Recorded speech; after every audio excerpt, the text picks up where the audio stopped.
Finances, love them or hate them, they're not just a necessary part of life, but will ultimately determine how much freedom we get to enjoy it.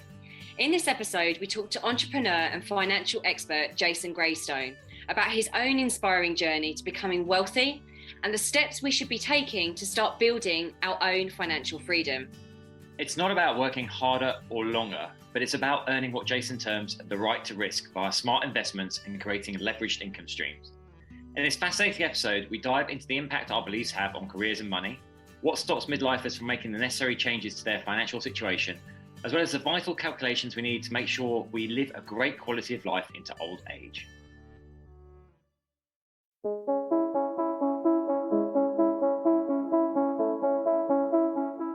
Hi, I'm James Davis. And I'm Claire Davis. We're the Midlife Mentors, here to lift the lid on how to achieve health and happiness. The balanced, no-nonsense way.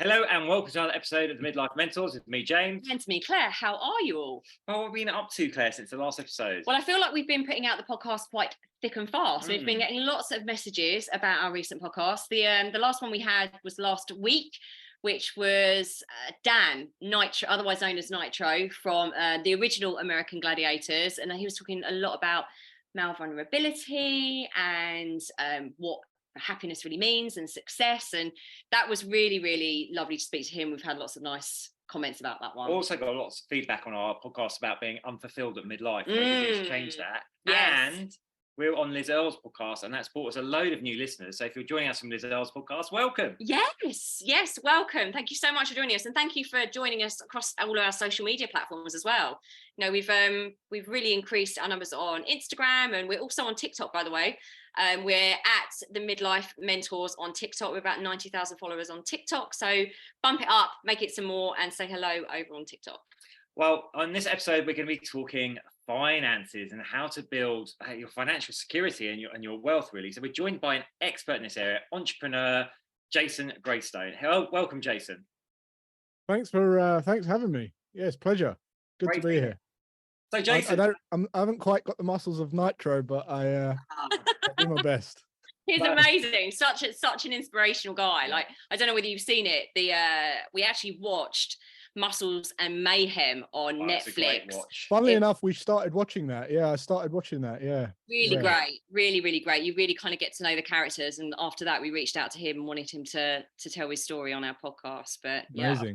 Jason had the most amazing office that he's sat in. Obviously, listeners, you won't see this, but it's pretty cool. Bond lair, isn't it? James now. I can't lie. It's somewhere where I never have to leave, and I really enjoy it in this office. Like your man cave. It is, yeah. If you can say man cave these days. I think we're all right now, especially with our audience. That's all right. Yeah, everyone's middle-aged in this podcast, all right? Yeah, exactly. Now, Jason, you've got your own successful podcast that I've listened to quite a lot, actually. Really great information about finances, building wealth. Just want to maybe talk us through how you got started in this area, because it's quite an unusual start into it, didn't you? Yeah. Oh God, where do you begin? I mean, basically, when I was a kid, a child, it was just me and my mum. My dad had kind of left us to it, and we grew up on this council estate.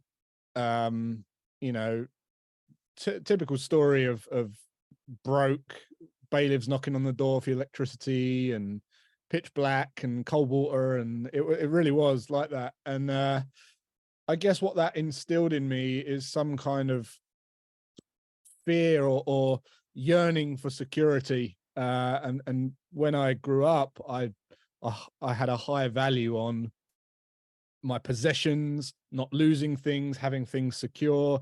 And I knew that I wanted to, I knew I was a little bit different from my mum and other family members and people on that estate from a very early age. And there was a one moment when I was a teenager a couple of moments kind of in synchronicity, if you like, where when I was 13 years old, where I noticed that everyone used to kind of congregate on the steps at the foot of our block on a Friday night after the week was done, and kind of, you know, it's like a mother's meeting type thing where everyone kind of bitching about the week and moaning about money and all that kind of stuff. And I remember they had a really, really negative view on money.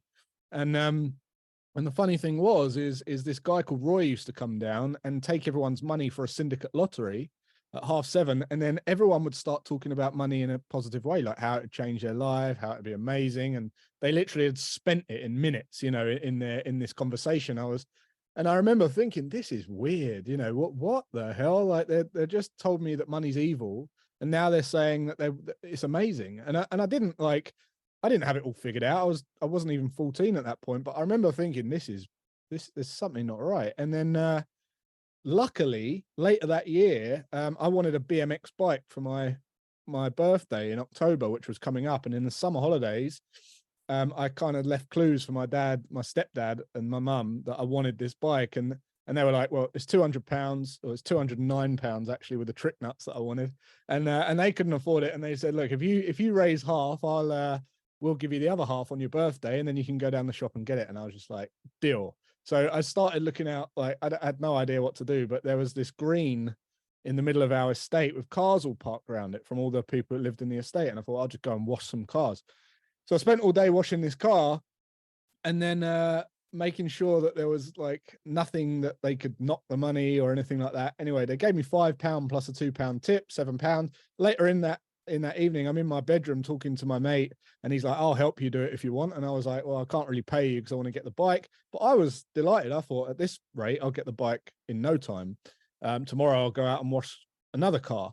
And that my stepdad came into my room at that point, and he said, I'm going down to Safeway. Do you want anything from the shop? And something just made me give him my entire earnings for that day to get another bucket and a sponge for my friend. And the next day we washed 4 cars, and then 2 of my other friends started joining, and I bought more buckets and sponges. And then within 4 weeks, I was literally not washing the cars. I was just knocking on the doors, getting the money, making the sales, and they were washing all the cars. And it was a massive turning point. I remember looking over the balcony, because we had all these balconies, and all the kids washing the cars. And it just clicked. I just thought, these people don't like money because they're not using it the right way. They can't be managing their money the right way, because if you use money the right way and for what it is, it can actually leverage, it can actually provide you with, you know, an inspiring life where you get to choose what you do, and you get to not do the stuff that you don't want to do. And you can use it to your advantage. And it was just a massive light bulb moment. I just thought that I'd figured everything out at that point. I was like, wow. So with that in my mind, I took that into work. I took that into my apprenticeship. I took it into the workforce, and I had this kind of goal that I wanted to be savvy. I knew it was possible. I knew if I could I knew if I could use money the right way, I could get to a good place. And then it all kind of skyrocketed, or I got a fire up my jackside when I found out at 22 years old was going to have my first son. And that just, put a fire in my belly, made me want to get into investing, using my money to grow my money, even speculation, things like that, grow my income, to the point where when I was 29 years old, I got to a position where I didn't need to work. So that was, leading to where I am now. I've been doing that for many years. And, I got to a point where I was surrounding myself with a lot of entrepreneurs who had no idea about how to manage their money. They're earning a lot of money. They were in a position where they thought they should have more to show for what they've earned. Probably a lot of your listeners will resonate with this, because it's, midlife, 38 to like 50 years old. There's this, a lot of people seem to start thinking, well, what, one, I haven't got much of a plan. 2, I haven't really got what I thought I would have by now. And I started talking to all these different people, and I realized there was a massive, gap, if you like, in the education space for helping people get on the right path with their money. So I just started talking about that. launched a podcast that went to #1, and then we just the rest is history, really. I just get to talk about money and finance and wealth and well-being and financial freedom every day. I love that. What inspiring. That's a short answer, but no, I love that. I love that. It's often, isn't it often our moments as children, whether, it's really interesting, even if they might be what would be deemed from the outside as kind of quite negative or quite a tough beginning. Those are those moments we have. I won't call them epiphany moments, but there's those moments where we do, as an adult, look back and think, actually, it was probably that moment that really drove me. For you, it was, and we hear this sometimes with our clients, it's about not necessarily having that security and just thinking, I'm going to make damn sure that I'm never not going to be secure myself and have that sense of responsibility for myself. I think you either go two ways. Apparently your character's developed by 7 years old. Your beliefs, everything that you believe is embedded in you by the time you're 7. And I think you can go either way. You either, whatever you perceive to be a big void in your life, you either stick that really high on your values, or you could just go along with it and believe that money is evil. And you find that certain people that have abusive parents go into abusive relationships, and so on and so on. It's the same with money. If someone's always looked after your money, you just kind of, you're this victim that goes out into like, oh, I've never had to look after money, I'm not good with money, and you identify as someone who's not good with money. But in actual fact, it's a choice.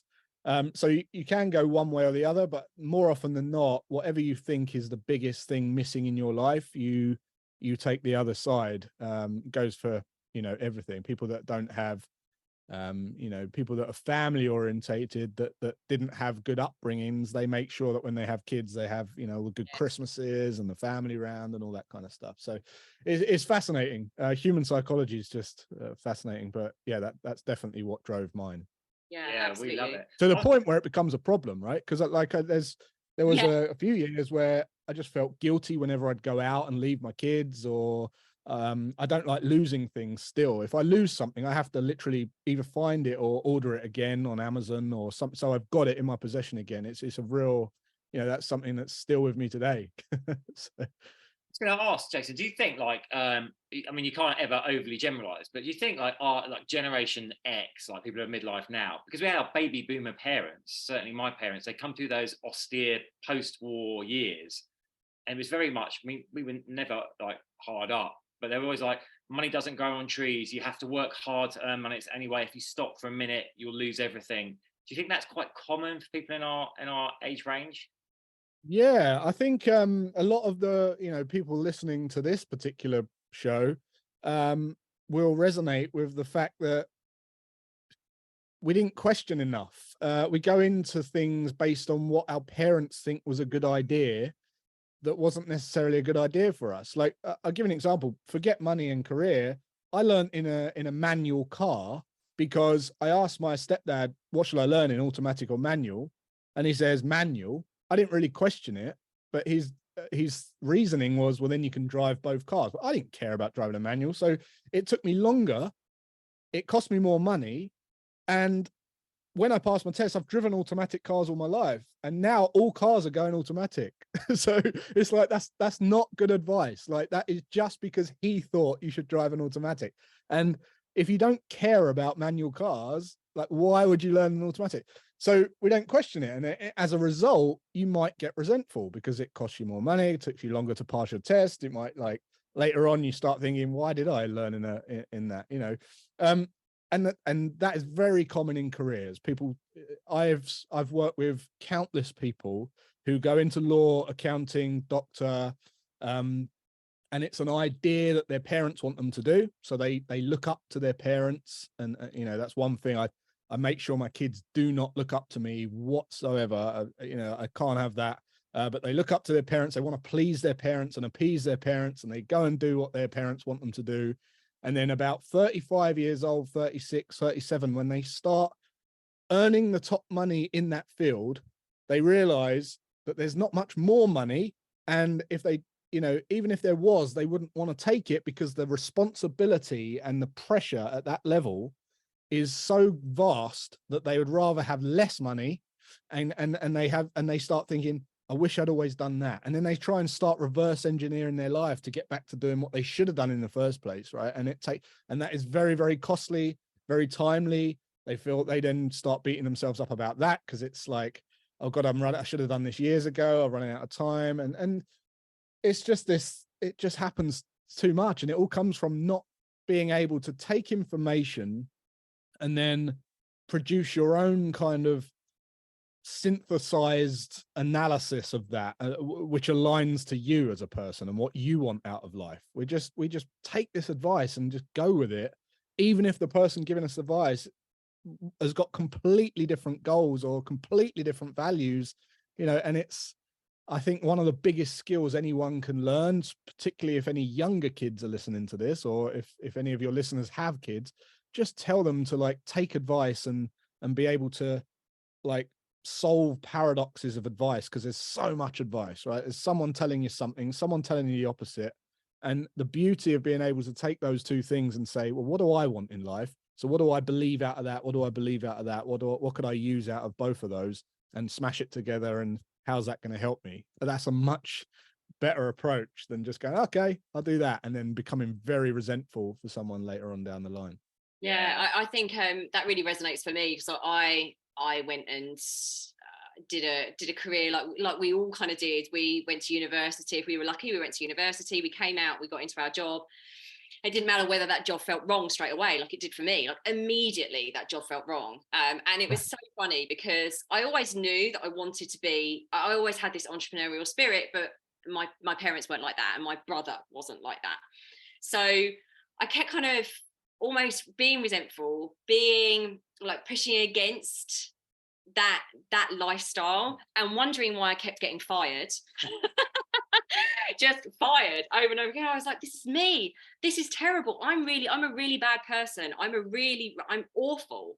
But what I didn't realize was I wasn't suited. I'd taken on, like you're saying, I'd taken on other people's and society's and my parents' ideas of what I should be, rather than listening to that. And it took me 14 years to start really allowing myself to be who I wanted to be. You want to be. Yeah. That's my whole message. And you only feel like you only put yourself down or feel guilty when you are looking up to someone of someone's opinion. If you've got someone's voice in your head, that's why, like with my kids, I'm very careful about what they look up to in me. I don't want them to compare themselves to me ever. I want them to make sure that they're doing what they want to do, because it can be something simple. Like imagine your kid is I don't know, one of the most common things at the moment is kids are doing the YouTube thing, right? So that is a very, very successful, I recommend everyone does YouTube. That's we just made 1.8 million in the last 3 months from YouTube, which is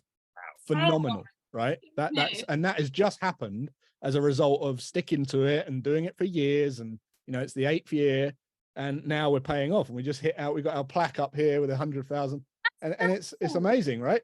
But kids go into it. Let's just say that your parent goes into the kids room. Oh, what are you doing? Not that YouTube thing again. But the kid's going to think, right, this is something I've got to hide from my parents now because they're ashamed of it, right? Even though I'm looking at all these creators and my friends that are doing it, and they're having fun, I've got to now hide it or like shy away and keep a part of it away from certain people.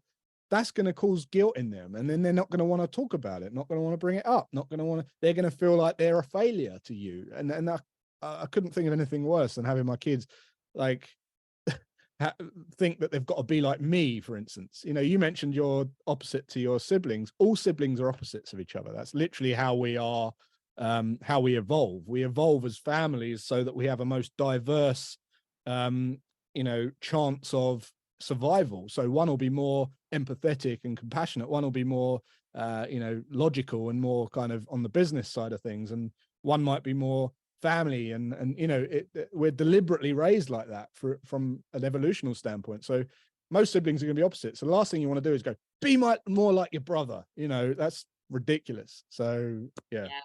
And there is some guilt and shame around that being different from your sibling, and Yeah, you grow up comparing yourself to that sibling. And I know that I did for a really, really long time, because I was always here. I went traveling around the world on my own. I was really out there. I was doing all these things, making a bit of a mess of my life, but in a fabulous way. I look back now and I think if we had children, I would love I'd love my children to go out and make a mess of it in the way that I did, because it created what I am now. But yeah, there was always that guilt and shame of, why can't I just be grounded and just stay at home like my brother?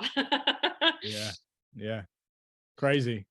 Jason, you're talking there about learning. How did you? So you've talked about it on your podcast, like how you started off getting into investing in shares, and I think you went to a lot of these like seminars and coaches. We've all seen them advertised, haven't we? Where it's like, come to the seminar and you'll learn how to make $10,000 a day by trading and stuff. Yeah, I'm sure you had a road into this. I've seen a few. Yeah, the reason I got into kind of the social media and online presence was, and education even, was because I was sick of all that stuff. By the time I'd got the result that I wanted, I was still looking around and thinking, there's so much crap out there. I just wanted to be transparent. So, how I got into it was I just opened my trading account and I started trading live in front of everyone for free, and everyone was like tuning in, and there was kind of nothing bad anyone could say, because I was in my pants in my office, like trading real. It was real and raw as it got, like, and that was great. And it's taken a long time to build a very loyal audience. I could have got rich off of YouTube very quick if I'd sold the dream,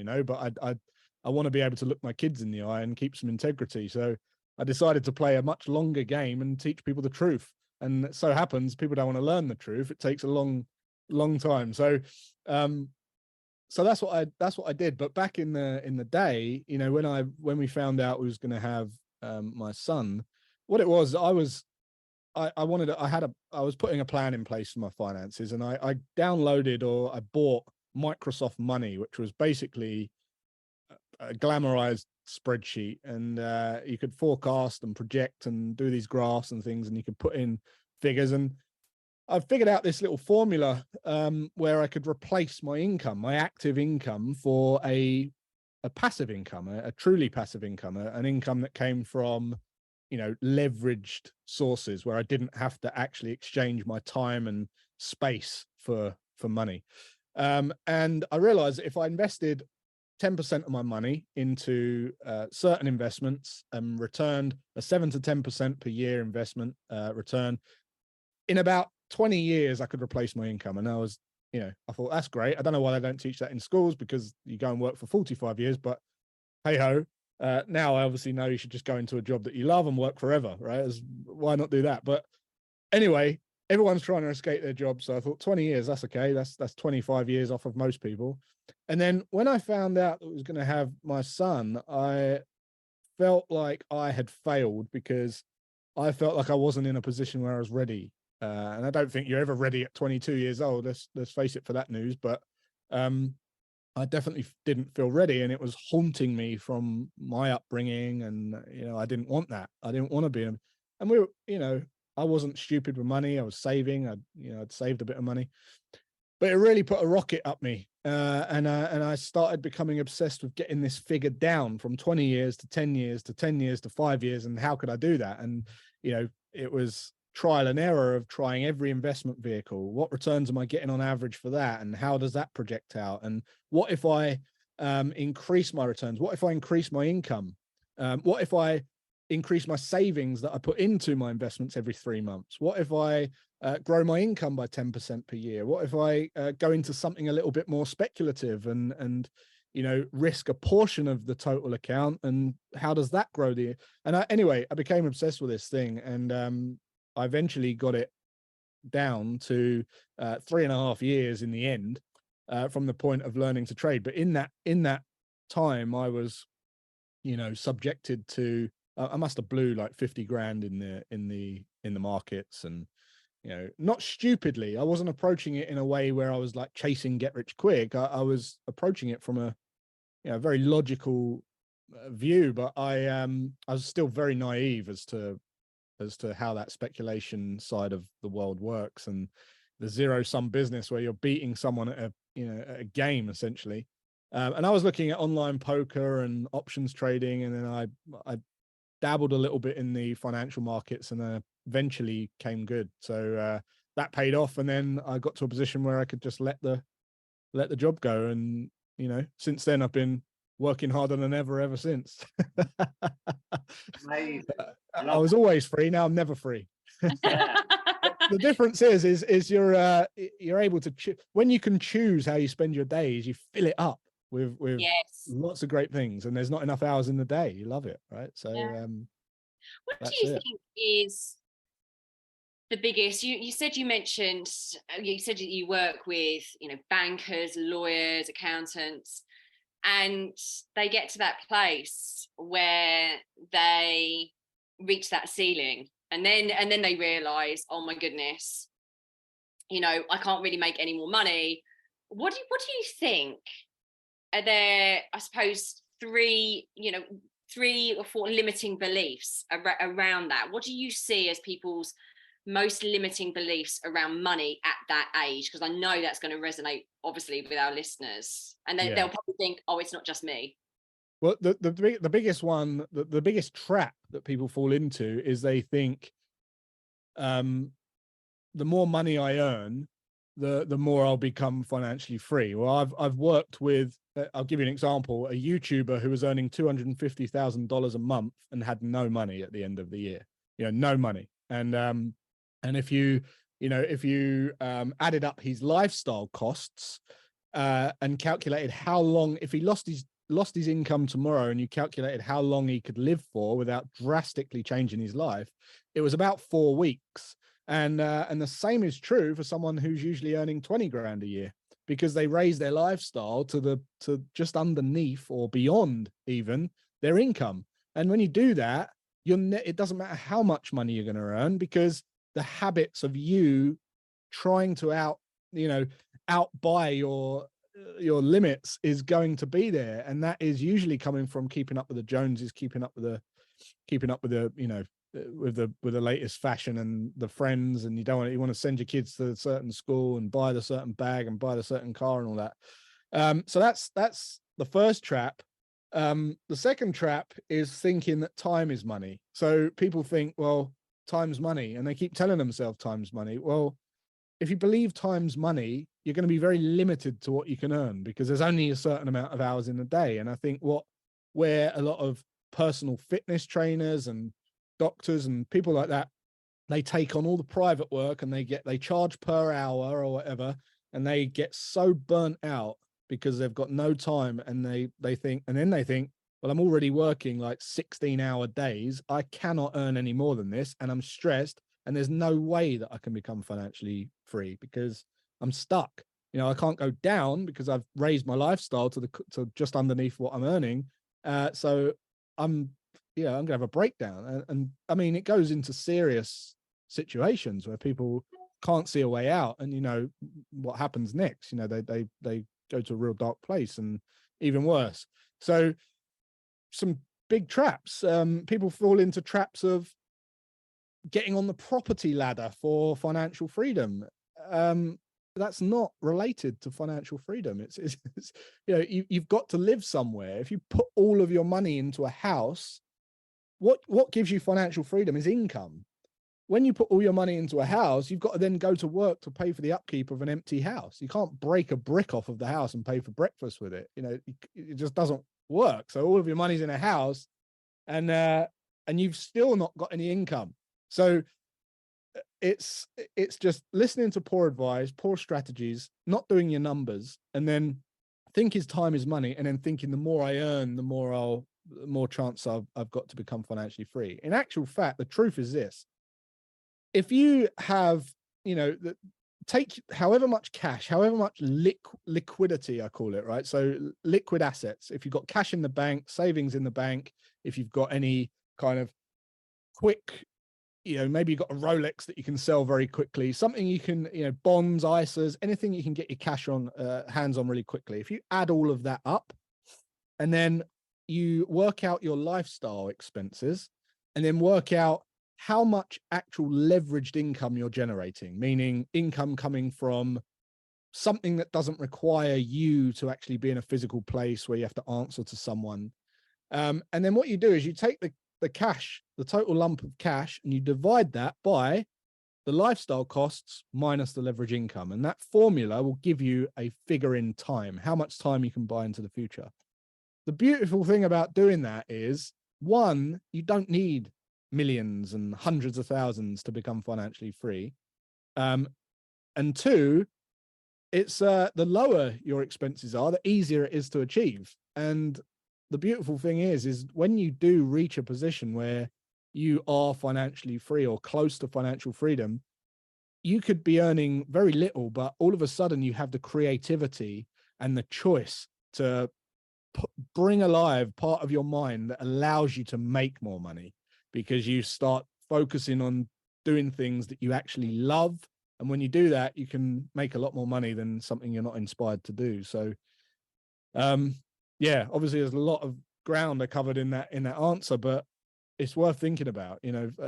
Think about the numbers and how much money, how much time you can buy into the future based on your current lifestyle costs. That's the first thing I would recommend you do, because this podcast is midlife, right? One thing that I see people not really taking too seriously is retirement.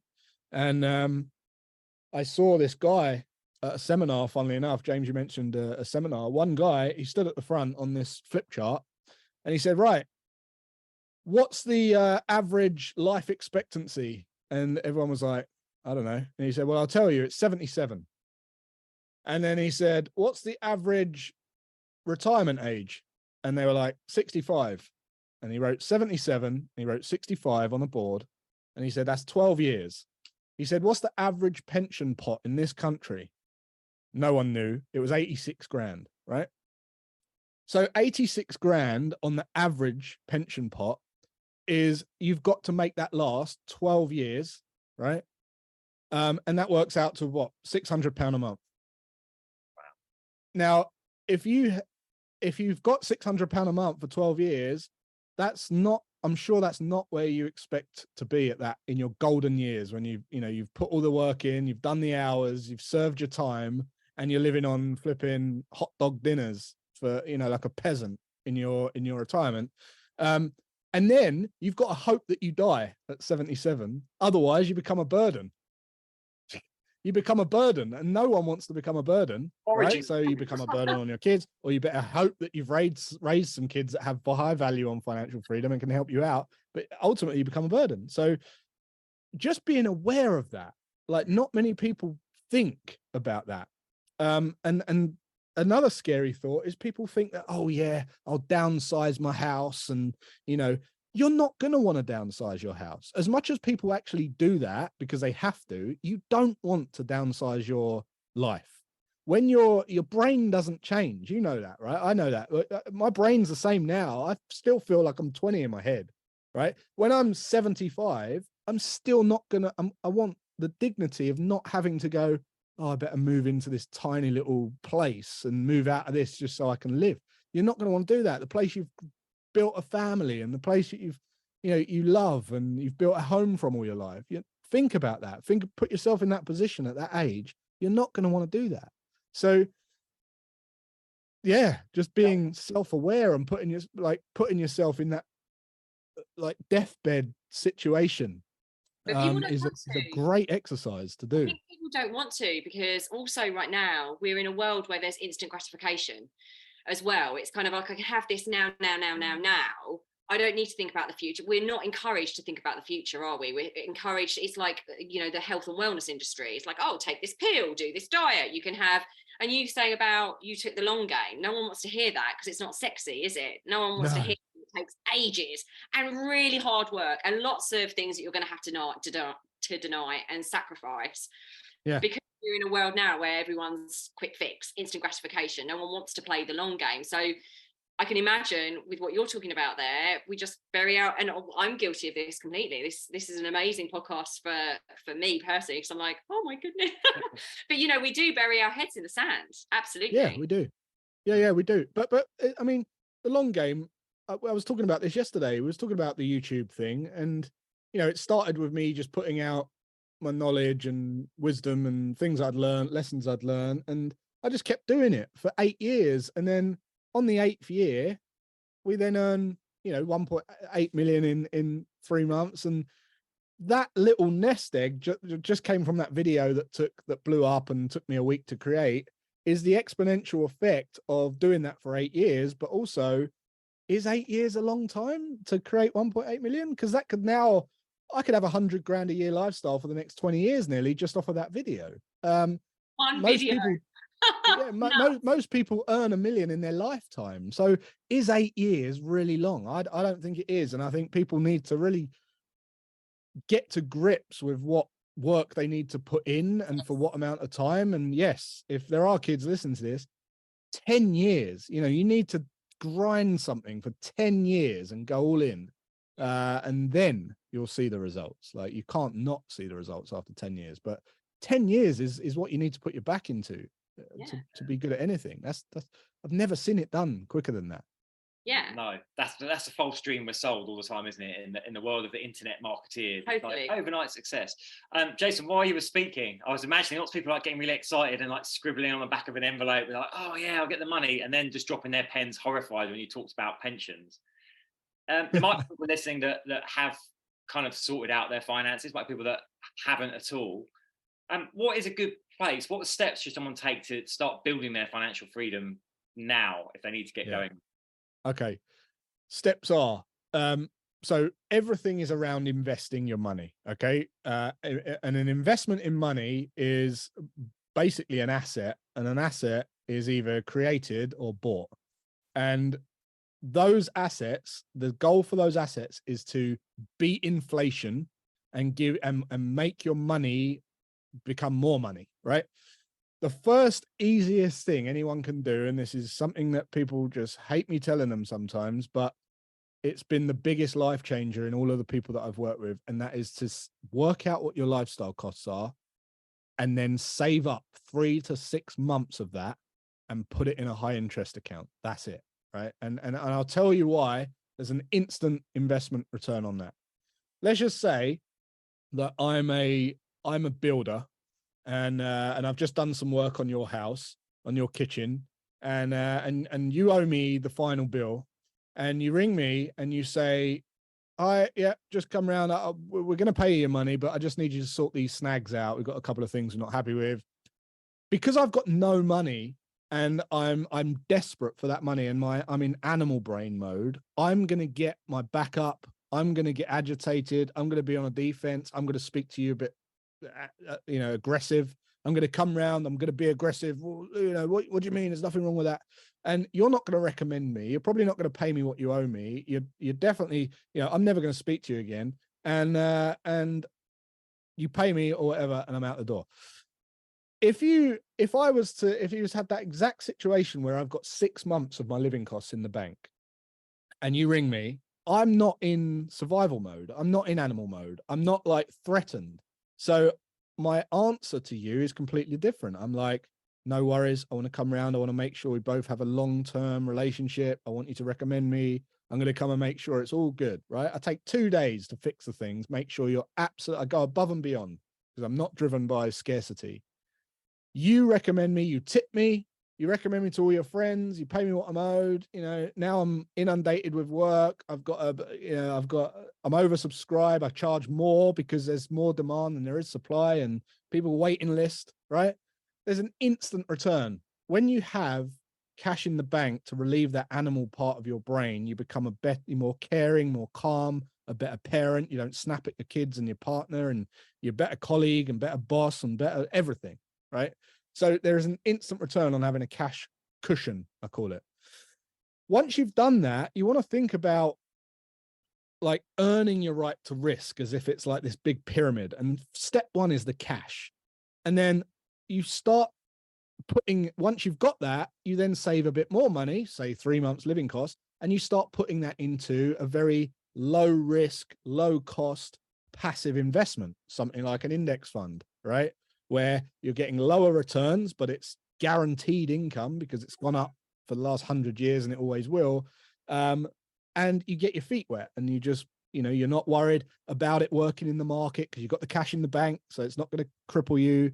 And then once you've got that, then you start looking at maybe some stocks, maybe look like learning how to pick out some decent stocks and you save some money and you put it into stocks. And guess what? When you put it in there, you can still sleep at night because you've got 6 months in index funds and 6 months in the bank. And you know that if you put a bit of money in a stock, it's not going to ruin you, right? And then once you're good at that, you start looking at a higher speculation. Maybe you go and look at a crypto coin or a property or something, and you put some money into that. What most people do is they build a pyramid upside down and they put their whole net worth into Bitcoin or shitcoin, and they can't sleep. Like, and if you can't sleep at night, you have not invested in the right thing. Because you don't know what you're doing. You don't know the probable outcome. And that's what it's all about. Earning your right to risk by knowing the probable outcomes at every stage. And when I invest in Bitcoin, I know that it could go to zero. I assume that money's gone. Therefore, I risk a portion of my money that isn't going to keep me up at night. So if you can build something like that, it can be very sustainable and very, very, accelerate that thing beyond belief. And then there's growing your income. So growing your income, putting how much goes into the top into this machine that you're building. It's very easy to grow your income with the opportunities that we've got today. We've never been in a time where it's so easy to form partnerships and reach people that you couldn't reach before. The key to that is to make it leverage, because freedom's the goal. And if you're enslaving yourself in something, you still won't feel free. When we had the pandemic, a lot of people felt freer, even though they were locked in their houses, because they experienced financial freedom. They downsized their expenses because they weren't keeping up with the Joneses. You couldn't even take your car out, right? So no one was showing off. They were receiving leveraged income or passive income through furlough checks or whatever, bounce back loans and what have you. And they could choose how they spent their day. They organized their day in order of how they wanted to do it. So they prioritized first, and that's where you want to be. So if you can do that in a job, you're going to feel free. If you're mobility free and you're mentally free and you're free to choose how you spend your time each day and get paid, that's the ultimate. I would say that's something that you should think about. Just a quick question, like how long would you say, if someone's like, yeah, but how long is that, because we talked about the whole 8 years thing, how long is that going to really take, Jason, like from when I do that to reaching a point where I'm financially free? How long would that take me? That's a good question. There's a rule, the 58-10 rule. This is what I basically started on when I was 22. And if you can get to a point where you're investing 50% of your income at an 8% return, right, it will take you roughly 10 years to replace your income. Now, that's ballpark, and that accounts for inflation and things like that as well. You want to factor that in. But if you can, at least you've got 3 figures to play with. So let's just say that you can only invest 20% of your income. Well, maybe you get a 10% or 11% return because you've learned how to pick some stocks, or you've gone higher up that speculation ladder. Well, then you can still do it in 10 years, right? The truth is, where I got to was where I'd kind of adopted everything. So I was investing about 20% of my income, but I was getting about a 22% return. And it was a very, very rapid time frame after that. As I say, it was 3.5 years I needed to do that to replace my active workforce income. But the truth is, if you build this machine and you do it properly, you can do it anything from 3.5 years to 8 years. And I don't think that's a long time, particularly if you haven't got a plan right now. It's pretty attractive. That's amazing. That is amazing. Jason, this has been really educational and inspiring. Now, I know you offer programs and help people to actually achieve this. How can people find you and find out about those programs? Yeah, look, I don't actively sell programs to people. I like to give value for free, and then if they get, if they go far down the Jason Graystone rabbit hole and they've listened to me and my nasally mid-tone voice for long enough, they reach me and they message me and they say, right, how can I work with you?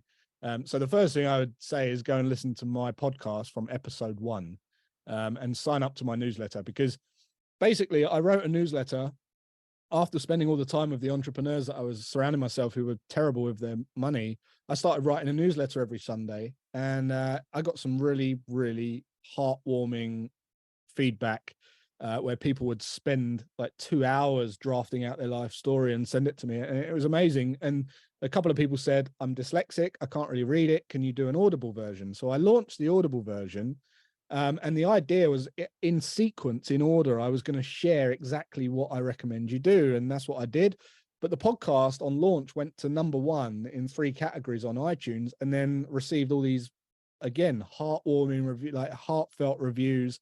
And I thought, wow, you know, this is actually important information and people are really digging this and getting a lot from it. So I always recommend people go and listen to episode 1 of my podcast. And if you're still listening by episode 6, just send me a message and tell me what you think. Can you confirm what the name of your podcast is, please, Jason? The podcast is called Always Free. Always Free. We'll put that in the show notes. And do you have like a website or social media channels where people can find you as well?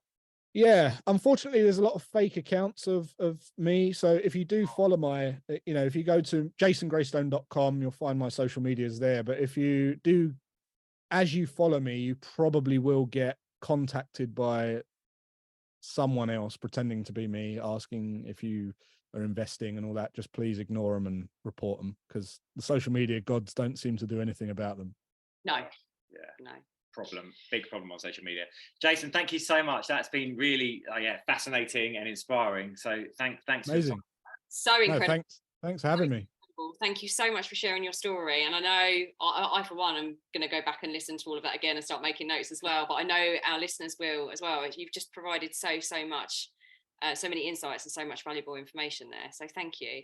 Amazing. Thanks for having me. It's been great. Thanks very much. Thank you. Thank you.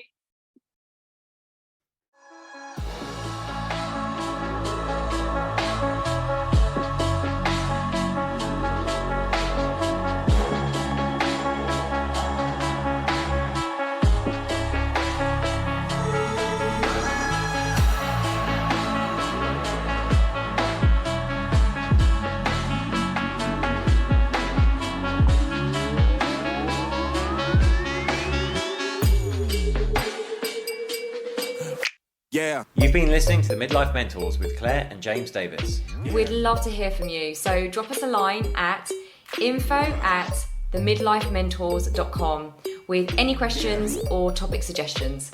And make sure you join us on our Facebook page and YouTube channel. You can find us under the Midlife Mentors. Yeah.